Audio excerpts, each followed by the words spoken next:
when in doubt, whenever anyone tries to minimize what you're stressed about, never helps.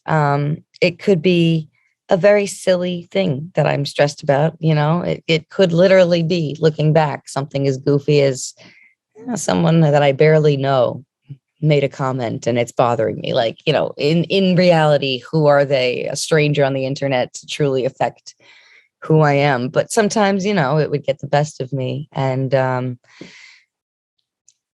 don't know. It was just for them to just say, like, don't worry about it. It's not that big of a deal. Or like, stop, just calm down. What is that ever going to do?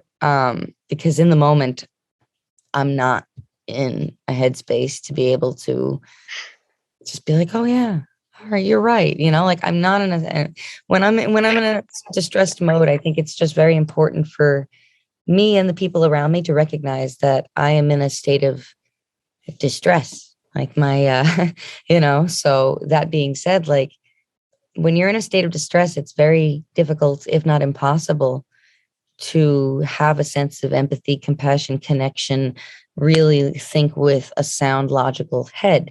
So when people are telling you these things that in their brain sound so simple, so logical, it's just not going to click. It's only going to cause more of that, I think, in the long run. And so I think instead of people trying to minimize and make people's, things feel like they aren't important, I think the most important thing is just to listen and to recognize that what they're going through is valid and that they might not be looking for advice is also important.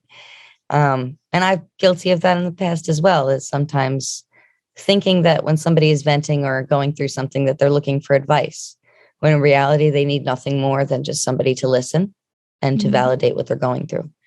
And I think that's a big thing for me, is just to not invalidate by minimizing, by ignoring, by neglecting, by trying to push on, just anytime in any way that I felt invalidated, that never helped.